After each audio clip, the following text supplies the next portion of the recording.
daqui a pouco o JB vai dar mais informações, que o episódio é gravíssimo.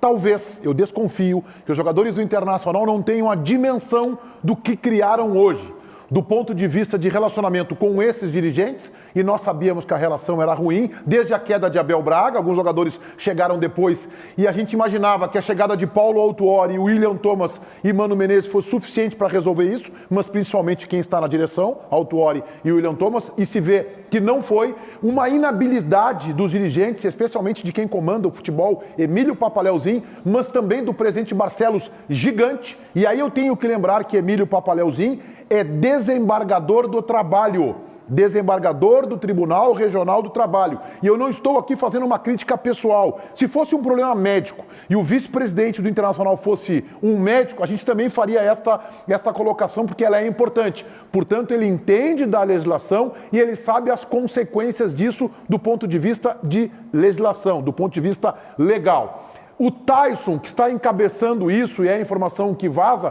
começa a se inviabilizar no clube. Mas não só no clube, internamente na relação com os dirigentes. Com a torcida, a exemplo dos jogadores que aderiram a esta greve. Qualquer resultado ruim do Inter, qualquer tropeço, daqui para frente, será colocado na conta deste movimento dos jogadores. E eu coloco, inclusive por minha conta, é leitura, que a atuação constrangedora de segunda-feira também está nesse pacote. JB, quer dar mais informações? Bom, Meneghetti, a situação basicamente é a seguinte.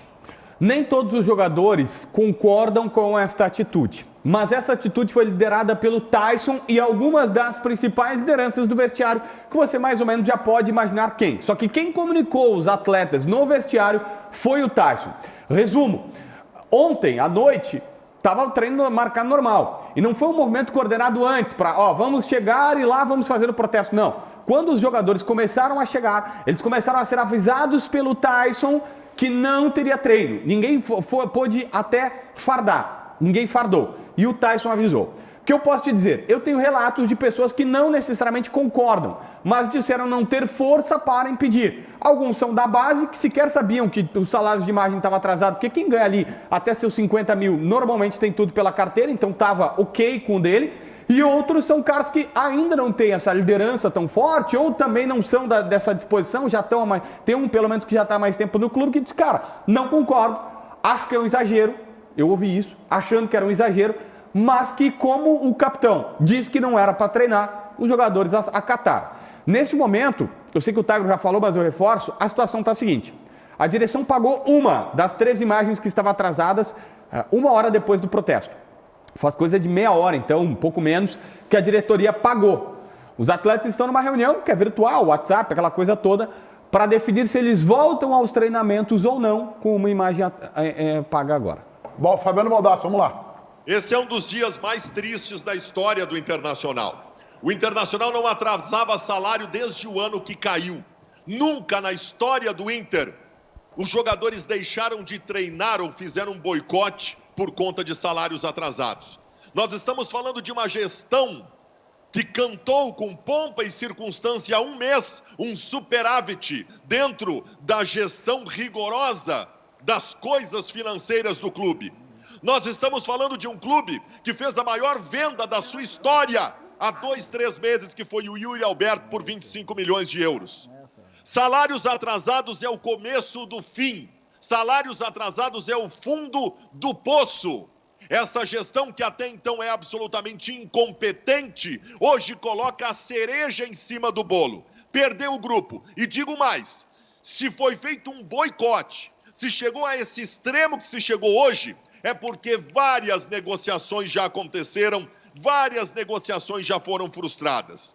Não há como cobrar um jogador que está com salário atrasado. O treino, por exemplo, é sagrado. E eles não treinaram. Em qualquer clube, se tu tem o salário em dia, tu vai punir o jogador, até mandar embora do clube. Acabou o poder da direção sobre os jogadores quando o salário está atrasado. Eu temo pelo pior. Hoje é um dia muito triste de uma gestão incompetente que deixou o clube chegar nesse ponto. Bom, antes de passar para o Ribeiro e para o Cedra, vou dar uma notícia ruim para o Fabiano Baldasso e vou compartilhar essa notícia com todos vocês que estão nos acompanhando na TV Bandeirantes e na live do YouTube. Não é o fundo do poço.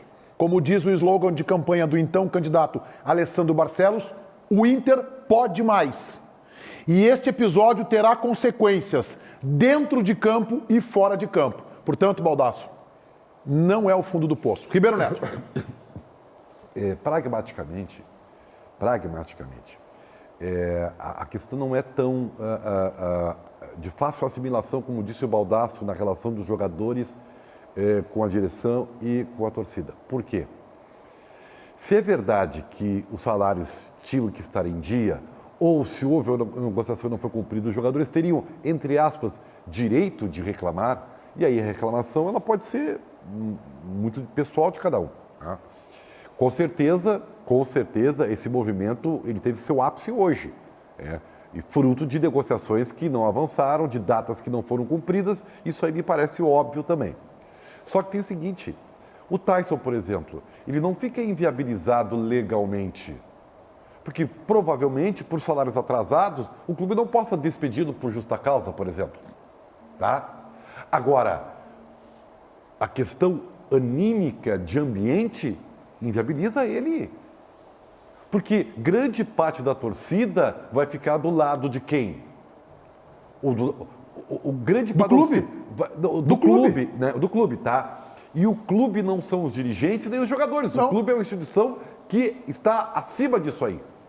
Então não tem como justificar isso aí. Não tem como justificar. Então, realmente, a consequência disso nós nem sabemos ainda o tamanho dela. Não tem, desculpa, Ribeiro, não tem como justificar o quê? Que um trabalhador que não está recebendo salário faça greve? Não tem como justificar isso? Isso é altamente justificável. Não. Vamos cuidar, porque daqui a pouco nós vamos estar colocando a culpa dos salários atrasados nos jogadores. Né? Desculpe, então eu não me fiz entender. E não estou fazendo zoação, Baldasso. Legalmente, tu tens razão. O trabalhador não recebeu, ele tem direito a reclamar, do jeito que for.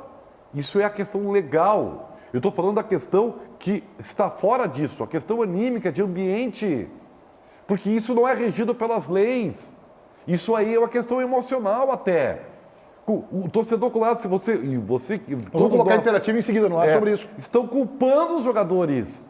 Claro, e culpando a direção, estão culpando ambos. Certo, me permita, eu já te passo. Vamos colocar então, Pedro Oliveira, Chiclé,